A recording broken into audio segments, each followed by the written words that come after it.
Bonjour à toutes et à tous, c'est l'analyse du SP500 et de l'euro-dollar pour le vendredi 12 juin. Le SP500 reste toujours dans cette grande zone d'hésitation qui ressemble plus à une soucoupe renversée ou une structure de distribution entre 2050 et 2125 points. Il s'agit maintenant du futur de septembre sur le SP500. On reste théoriquement dans une zone de neutralité, même si mon biais reste un petit peu plus baissier que haussier à terme. Il faudrait un débordement de 2125 points pour vraiment voir une impulsion peut-être un peu plus importante se produire. Et la rupture à la baisse de 2050-2060 pour vraiment enclencher les hostilités baissières. Est-ce que l'on attend tranquillement l'été pour avoir un petit coup de grisou sur les marchés américains? C'est un petit peu l'idée que j'en ai.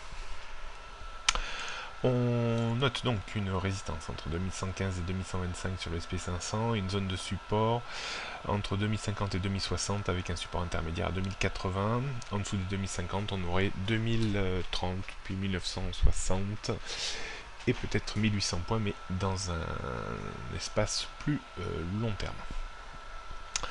On jette un coup d'œil sur l'euro-dollar qui reste également toujours dans sa zone de congestion au sens large entre 1,0820 et 1,1480. L'indice reste toujours sous dépendance haussière depuis le 27 mai dernier, mais on sent un petit tassement ces derniers jours. Attention à une rupture de 1,12 à 11,80 avec un risque de retour à proximité de 1,1050 à 11.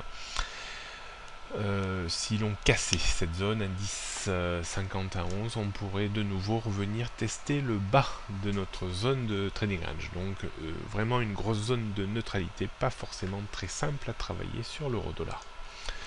Donc 1,14, 1,15, 1,15,30, grosse zone de résistance. 1,12, 1,10, 0,5, 1,10, 1,09, 1,08, 20, 1,06, 50 sont les supports. La tendance reste toujours baissière à moyen long terme en dessous de 1,15, 30. Au-dessus, on pourrait vraiment avoir une grosse vague de hausse vers 1,20. C'est pas un scénario tout à fait inenvisageable, mais il faudra réussir à déborder cette résistance. Bonne journée à toutes et à tous et à lundi.